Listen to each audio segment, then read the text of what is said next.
नोएडा की ओमेक्स सोसाइटी में एक महिला से बदसलूकी के मामले में जेल गए श्रीकांत त्यागी जेल से वापस लौटने के बाद जब मेरठ आए तो उन्होंने महिला से की गई बदसलूकी पर अपना पक्ष रखा।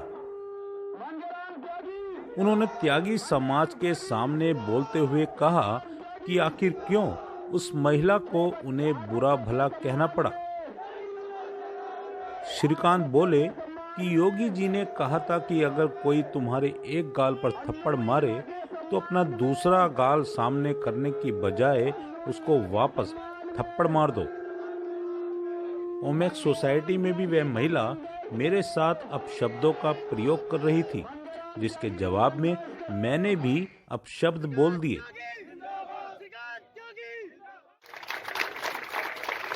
सामान्य साथियों, 5 अगस्त को एक महिला से हमारा अभद्र का वीडियो वायरल हुआ। आपको जानना बहुत जरूरी, घटना जो घटी उसका सत्य क्या है।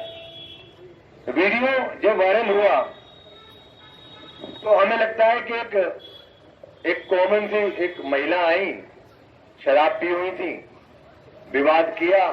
हमारे जो पार्क में वहां लोग काम कर रहे थे उनको राहुल प्रजापति और सुरेंद्र यादव लड़का था, उसको गाली गलौज दे रही थी। हम रात तो 3 बजे लौटे अपने घर पर, तो सुबह उठे 9:30-10 बजे, पता लगा कि बाहर एक महिला है जो शराब पी हुई है और गाली गलौज कर रही है कुछ कर्मचारियों से। उन्होंने अभद्रता की, हमसे भी गाली गलौज हमारे सामने की। स्वाभाविक है कि जब कोई व्यक्ति सामने से गाली गलौज या अभद्रता करता है तो योगी जी ने भी तो अपने एक भाषण में कहा था, एक पत्रकार ने पूछा था कि अगर कोई गाल पर आपके चांटा मारेगा तो आप क्या करेंगे, तो योगी जी ने जवाब दिया कि मैं दूसरे गाल को आगे नहीं करूंगा, उसको चांटा मारूंगा। हमने उसकी गालियों को सुनकर जब बहुत उत्पीड़न फैली है तो हमारे मुंह से भी जो आम गांव की हमारी भाषा फैली है, जैसे मुजफ्फरनगर में तो हर बात पे गए थे, क्या कर रहा है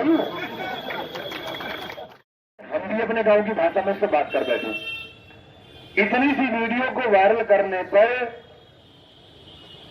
पूरे भाजपा की एक लोभी हमारे विरुद्ध षड्यंत्र रचकर ऐसे पीछे लग गई जैसे किसी आतंकवादी को पकड़ना है, किसी माफिया को पकड़ना है, किसी ऐसे व्यक्ति को पकड़ना है जो देश में वांटेड हो, और बिना किसी विवेचना के, बिना किसी जांच के 2 दिन के अंदर हमारे ऊपर गैंगस्टर 25,000 का इनाम घोषित कर दिया जाता है।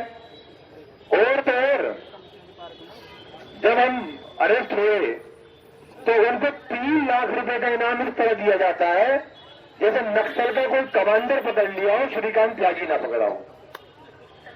उनको ऐसे इनाम दिया जाता है जैसे कश्मीर से किसी आतंकवादी को पकड़ लिया हो, श्रीकांत त्यागी ना पकड़ा हो।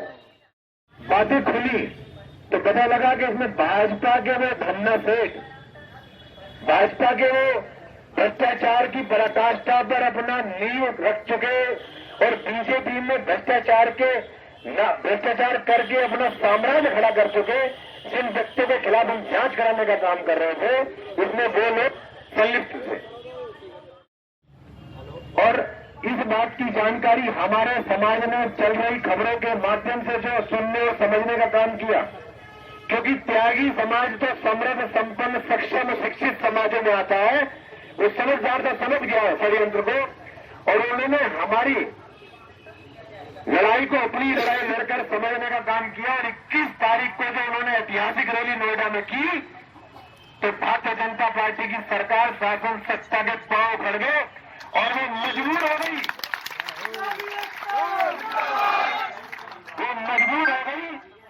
कि वो त्यागी समाज को नतमस्तक दंडवत प्रणाम करने लगी और हाथ जोड़ने लगी कि रैली तो आप कर लीजिए, बस अनुरोध है कि रैली के अंदर कोई अव्यवस्था न फैले, कोई लड़ाई झगड़ा ना हो। वो भूल गए कि रैली रोके तो हमसे नहीं पा रही है, इनके हाथ पैर जोड़ ले तो इनसे कम से कम व्यवस्था बनाने के नाम की अपील कर लें। इतनी बड़ी व्यवस्था, 1,500 पुलिस कर्मचारी, 7-8 लाख लोगों पर जिसमें 500 त्यागी समाज के पुलिस कर्मचारी लगाने का काम सरकार ने किया। ये त्यागी समाज की ताकत और बहादुरी है। सम्मानित साथियों, उसके बाद हम जेल के अंदर थे तो समस्त समाज से, त्यागी समाज के दूर दूर से बुजुर्गगण, मेरे अभिभावक, मेरे युवा क्रांतिकारी, मेरी माताएं बहनें भी, और साथ ही साथ ऐसे लोग जो राजस्थान, छत्तीसगढ़, मध्य प्रदेश, हरियाणा, पंजाब और महाराष्ट्र से, उत्तराखंड से मुझसे मिलने आए।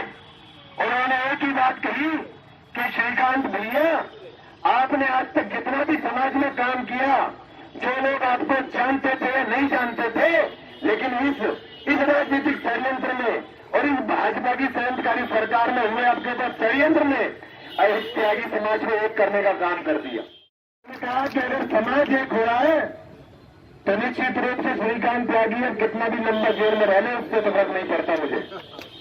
अब समाज से इंसाफ कर ही लेगा अपने आप।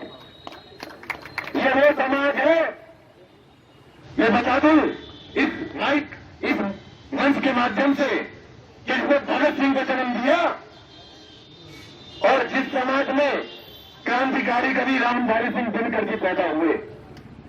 जिस समय कांग्रेस में आधाकाल चल रही थी, उस समय एक राष्ट्र कवि दिनकर जी ने कांग्रेस की सरकार को लोहे के चने जमाने का काम किया था।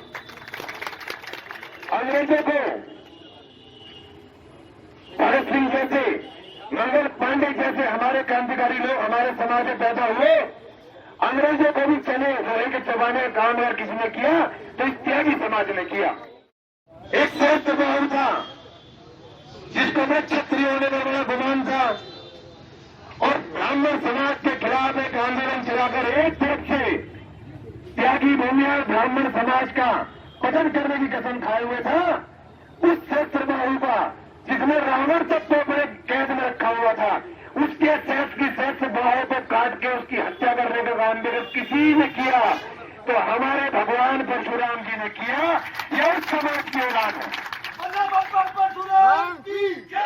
लिखी है, जब जेल में थे तो एक बात से हमेशा परेशान मन रहता था कि परिवार बड़ा संघर्ष कर रहा है।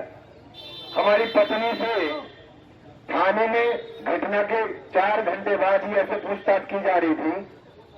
पूछताछ यह की जा रही थी कि श्रीकांत त्यागी कहां, ये नहीं पूछा जा रहा था।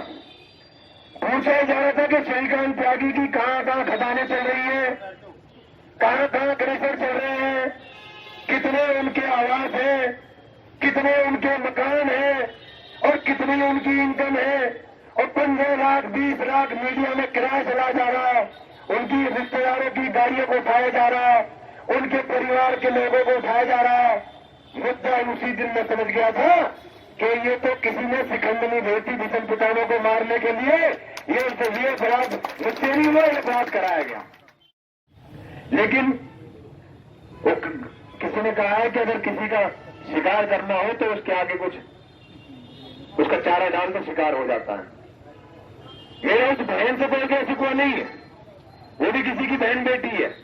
षड्यंत्र के जो रचा गया कृत्य था उसमें फंस गई होगी, वो अपने घर रहे, सुख शांति से रहे। लड़ाई उन लोगों से है जो वर्तमान की सत्ताधारी पार्टी से लाभ उठाकर धन धान कमाकर और हमारे 95% वोट से बनी सरकार में हमें जानासाई दिखाने का काम कर रहे हैं। रखी है, ये समाज सर्वोपरि है। भगवान की तरह मेरे परिवार का साथ दिया है।